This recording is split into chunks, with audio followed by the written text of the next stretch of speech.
everybody. I found a bug. You found a bug? Yeah. Thank you for joining us for our song and story this morning. We're back out in our garden trying to get some time in before it gets too hot. It rained last night, so it's pretty wet. That's why Andrew's in his stroller this morning. Nathaniel, can you show us your bug? Look at this. It's black. Ah! You scared me. Where did Mommy put it? Oh no, we'll have to find the bug. Okay, so it's dead.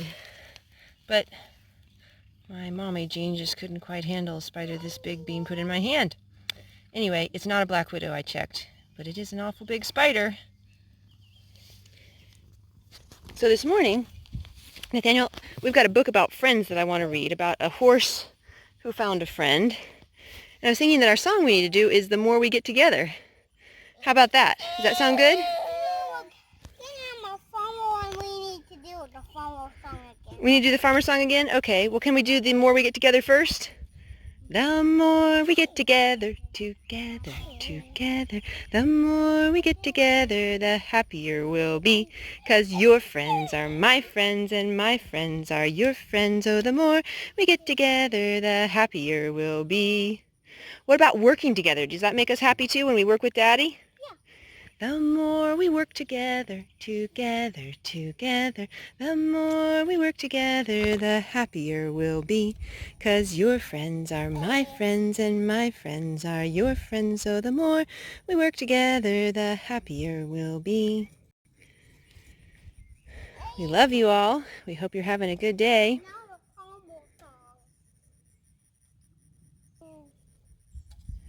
My boys are farmers all day long, all day long, all day long. My boys are farmers all day long, farmers too. What is it, Nathaniel? It's a radish. Well, it looks like a radish, but it's actually a beet. Yeah, we're picking beets. What do you think, Doodlebug? Oh, there's another. Yeah, we're going to harvest our beets and take them inside and cook them today. Can you pull up another one?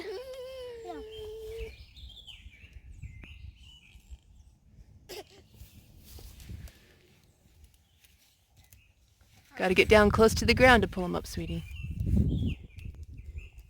There you go, there you go. We have today is called A Friend for Einstein. It's by Charlie Cantrell and Dr. Rachel... Let's see, Doodlebug. Rachel Wagner.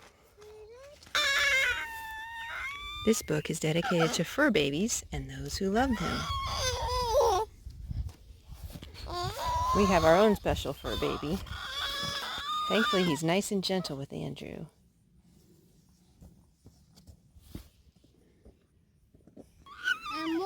Far from the loud city streets, just past the rickety rack of hard-working tractors and behind the gates of a horse farm, there lived a little foal. His name was Einstein, and he was the smallest horse ever born. He was a miniature horse. Every morning after a hearty breakfast of oats, milk, and hay, Einstein would follow his mother out of their stall and into the paddock to explore. He had hoofs the size of quarters, and he could walk right under his mother's belly. Being so low to the ground, Einstein could see things up close, like the speckles on a tiger lily, his favorite flower. In most ways, though, Einstein was like any other horse. He loved to gallop and hop and sniff and trot and lie in the warm sun. One day, while grazing in his pen, Einstein spotted a herd of miniature horses nearby. They dashed and dashed, they zigzagged and sauntered. Their shiny tails whipped in the wind, and Einstein jumped with excitement, longing to join them. But as much as he might want to, the little colt just wasn't big enough to play with the other horses. When Einstein went to sleep that night, he dreamed of the day when he could run with the herd.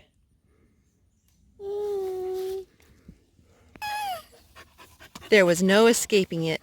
Einstein was lonely. So we did a recharge. Andrew got a nap, and we're enjoying the coolness of being inside. And here's the rest of our book. One afternoon, Einstein went in search of a friend. In the field, he came across a pair of kittens. He lowered his head to get a better look, and ouch! One of them swatted his nose. Oh no! They mewed and hissed and scrambled and scurried. Einstein couldn't keep them straight as they wrestled each other. Feeling a little dizzy, he continued on his way. Those crazy cats were definitely not the right playmates for him. Next, Einstein spotted some ducks by the pond. Quack, quack, quack, quack, quack, they said loudly as they waddled off, clearly not interested in befriending a horse, even a little one. Maybe it was because he didn't know how to swim. Poor Einstein. Taking time out for a snack, Einstein noticed something in the grass. It looked like a rock. And then it began to move. All of a sudden, it poked out a head. A tortoise! Einstein frisked in front of the gentle reptile, inviting it to play tag. The tortoise followed, ever so slowly. Einstein waited and waited and waited some more, until finally the little stallion couldn't stand it anymore. This friend was boring. What do you think about that? Juniper! Can you fix this? Can you fix this? I will fix the road in just a minute, buddy. A bunny basking in the golden glow of the afternoon sun looked more promising. Eager to play, Einstein nudged it, but the sudden movement frightened the nervous rabbit. Einstein watched sadly as the bashful bunny hopped away. Poor Einstein. The animals he'd met were either too silly, too stuck up, too slow, or too shy. Why was it so difficult to find a friend? Maybe little stallions were just meant to be lonesome. He headed to the barn where at least his mother would be waiting for him. Back by his pen, Einstein was in for a surprise.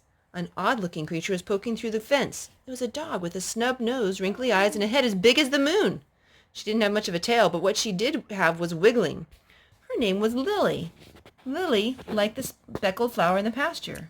Slowly, Einstein scooted a little bit closer to investigate.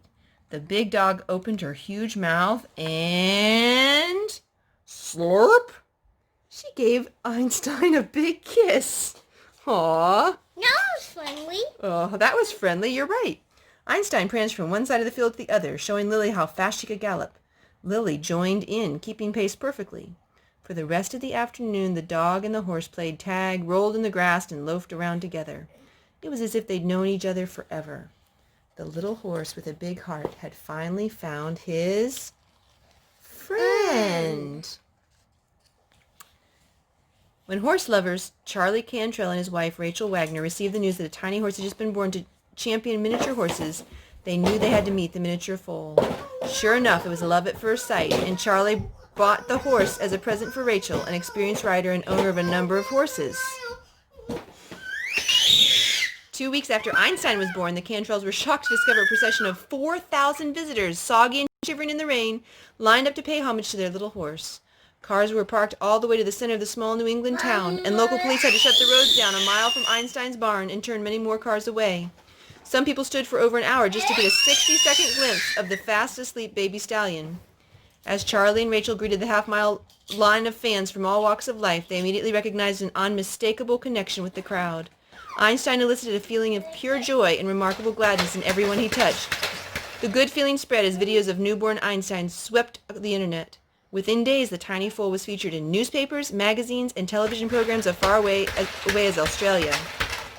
As much as Einstein's adoring fans wanted more, Charlie and Rachel knew that he needed to live as if he were no different from any other horses. They created this book to share their magical little horse with the world.